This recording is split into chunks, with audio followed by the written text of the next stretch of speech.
মুখে কালি মেখে হাতে তালা নিয়ে পিঠের চাবুক মেরে ফের অভিনব প্রতিবাদে রাজপথে সামিল সিভিল ডিফেন্স ও ডিজাস্টার ম্যানেজমেন্টের কর্মীরা।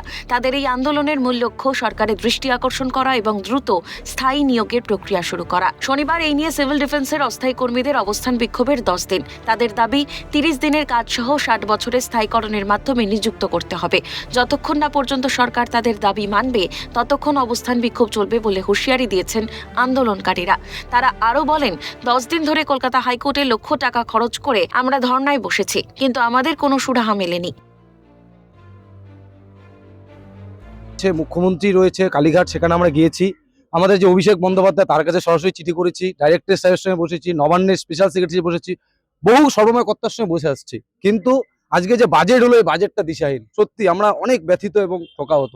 আমরা এই বাজেট দেখে এতটা নিরুপায় অবস্থা হয়েছি যে আজকে আমরা নিজের গায়ে নিজে বেল্ট মারতে বাধ্য হয়েছি। মুখে কালি মেরে খালি গায়ে আজকে আমরা এই কলকাতাতে, কলকাতা সিটিতে আজকে আমরা এই ধর্ণা মঞ্চে বসছি। আজকে আমাদের 10তম দিন। আমরা বহুবার চেয়েছি আমাদের সঙ্গে সাক্ষাতের মাধ্যমে আমাদের অনুনয় বিনয়, আমাদের অভাব অভিযোগ, জ্বালা বঞ্চনাটাকে খুব দ্রুত একটা সমাধান শুনানি নেওয়া হোক।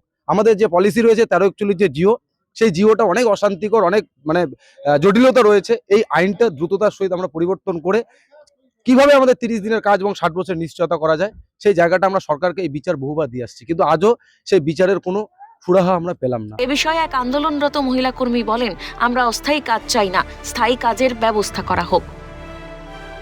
কাজ করি যে এটা ছেলে বলে পারবে না, হাই বিল্ডিং রেস্কিউ থেকে আপনার সবকিছু, হায়ার ট্রেনিং থেকে সবকিছু, মেয়েরাও যেটা করতে পারে ছেলেরাও সেটা করি, আমরা উভয়ই সমান করি। কিন্তু এই যে কাজটা 30 দিন না হয়ে ওই 2-4 দিন কবে দেবে, কিভাবে দেবে, কিন্তু অথচ যখন খুশি ফোন করে, এরকম ভাবে আমরা কাজটা চাইছি না। আমরা চাইছি যে একটা সুনিশ্চিতকরণ হোক, আর যে কোনো দপ্তরে আমাদেরকে যেভাবে কাজ দেয় আমরা সেটা দক্ষতার সাথে করি। আমাদের এটা আর কি বঞ্চনাটাই। বঙ্গের উত্তর থেকে দক্ষিণ বন্যায় আটকে পড়া পরিবার হোক, অথবা পুকুরে ডুবে যাওয়া শিশু হোক, আবার কোথাও হাইরাইজ বিল্ডিং এ আটকে পড়া কোনো ব্যক্তি হোক, তাদেরকে তড়িঘড়ি রেস্কিউ করতে যারা সবার আগে ঝাঁপিয়ে পড়েন তারা সিভিল ডিফেন্সের কর্মীরা। কিন্তু সম্প্রতি রাজ্যের অন্তর্বর্তী বাজেটে নানা খাতে ভাতার বাণী মুখরিত হলেও সিভিল ডিফেন্স অস্থায়ী কর্মীদের নিয়ে কোনো রকম ঘোষণা করতে দেখা যায়নি সরকারকে। ফলে ক্ষোভে ফুঁসছে আন্দোলনকারীরা।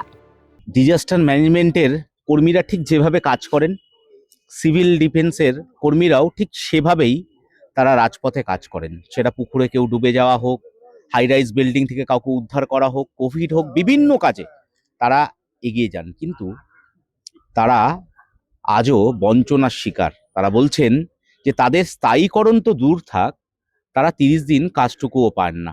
অন্তত রাজ্য প্রশাসনের উচিত যে তাদের 30 দিনের কাজ দেওয়া, কারণ যে কাজ তারা পাচ্ছেন তাতে কোনোভাবেই তারা সন্তুষ্ট হতে পারছেন না।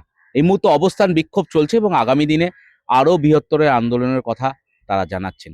ক্যামেরায় গোপাল তপাদারের সঙ্গে শুভজিৎ দে, ক্যালকাটা নিউজ, কলকাতা।